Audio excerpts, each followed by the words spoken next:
Okay, this video is going to be on the basics of InDesign. So please launch InDesign. It'll be an icon if you got in your toolbar, kind of a pinkish purple with an ID. Go ahead and launch it.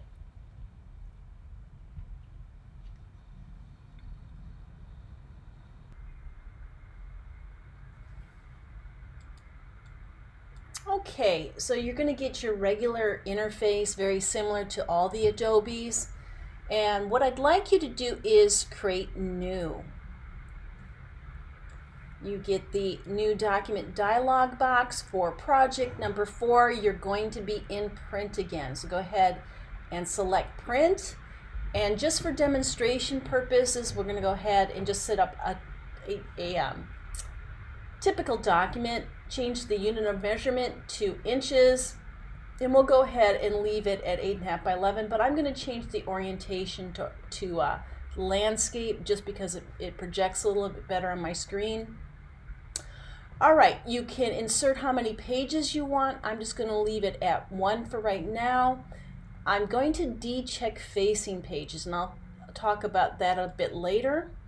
And we're just going to kind of ignore some of these other things here because that's kind of beyond the basics, and just go ahead and create.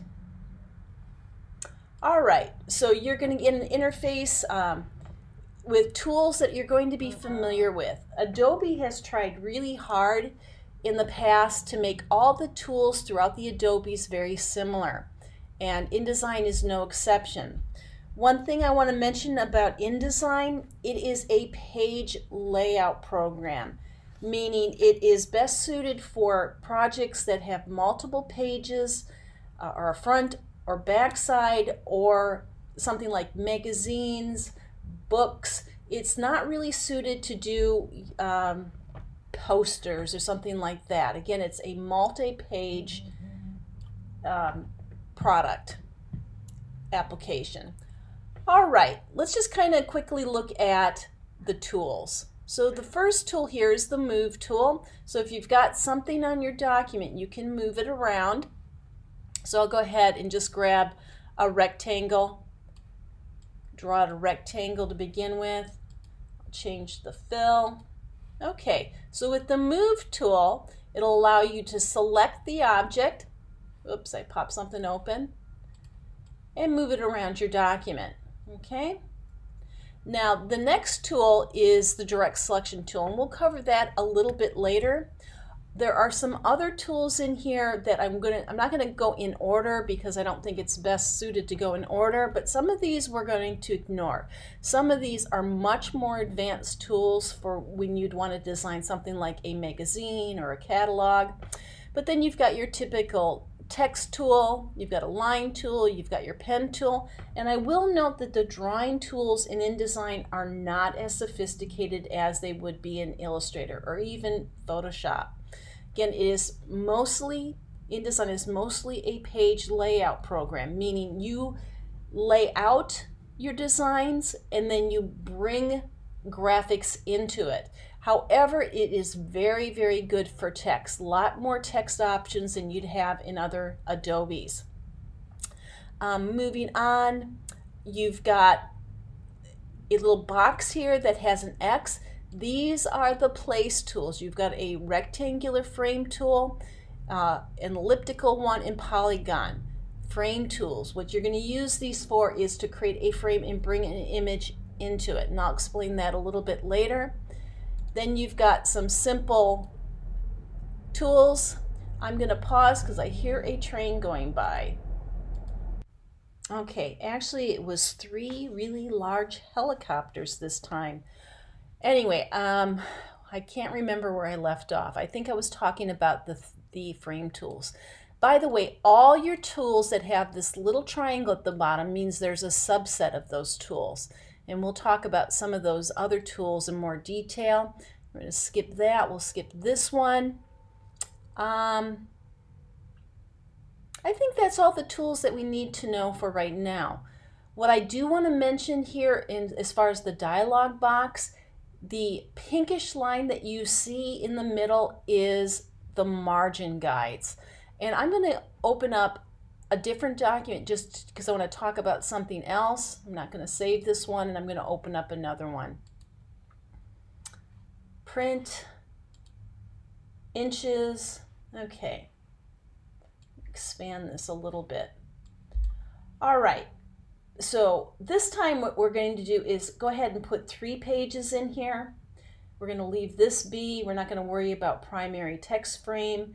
And notice that the default margins for your document are a 1/2 inch. This is something you can change, but these are defaults.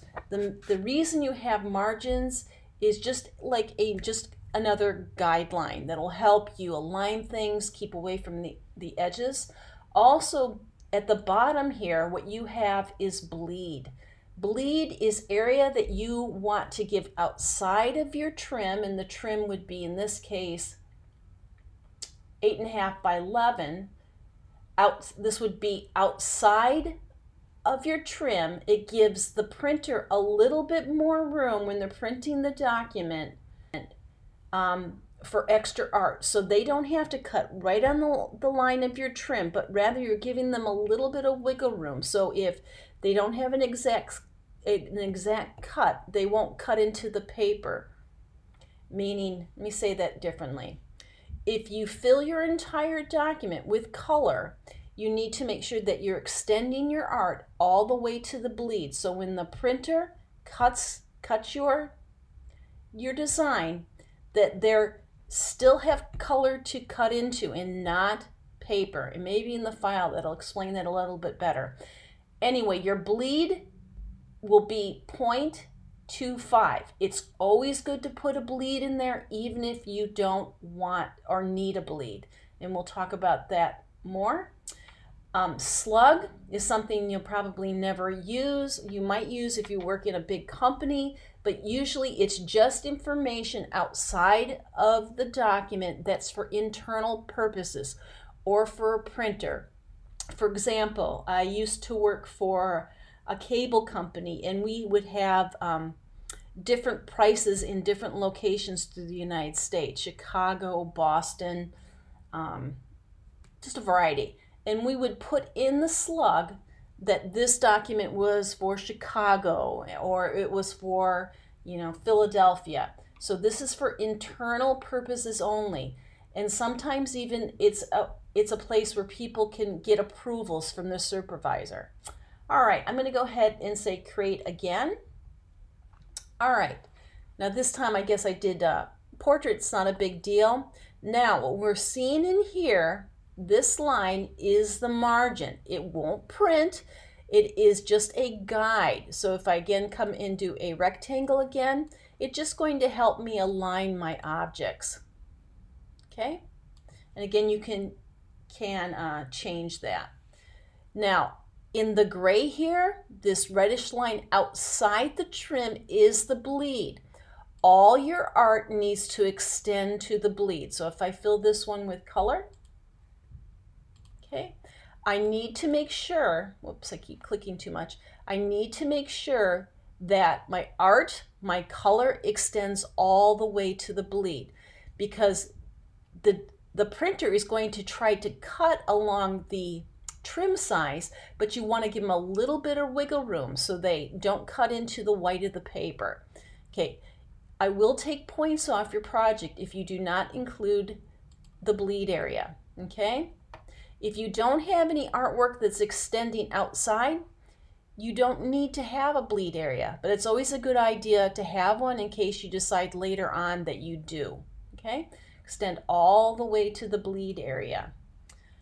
Next, I want to talk about the page palette. So I'm going to let's see if it's open. It's actually open here. If it's not open for you, you can always go under Window, Pages. I'm actually just going to click on here and drag it out. Remember when we set up this document, we set up 3 pages. Here are the pages. Okay, you've got page 1, 2, and 3. And these are facing pages because the second time I opened the document, I did not decheck facing pages. Now you'd want facing pages if you were going to do a layout for a magazine. So you had a two-sided layout that would sit next to each other in a magazine. You can come down to the bottom. I'm just going to scale this up, and I could add more pages and more pages and more pages and more pages. If you want to delete a page, you just select the page. If you want to delete two, hold down your shift and you can hit the trash can. I'll do that again. Okay. Now I'm going to show you the difference between facing pages and just layout pages. So I'm going to go ahead and click on this and not save it again. I'm going to open up a new document, print, inches. I'll just leave it here. This time I'm going to get rid of facing pages. Make sure I put my bleed in there.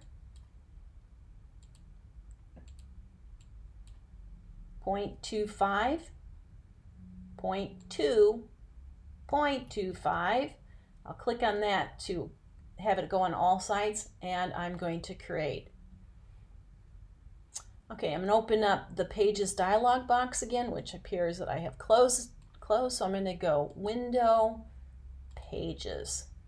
Okay, so I just did a single page this time, but I can come in there and add more. Notice how they don't sit next to each other. Again, what we're going to be doing for the first project is not going to require facing pages. Again, we're going to talk more about the pages, and we'll talk about the master pages as well.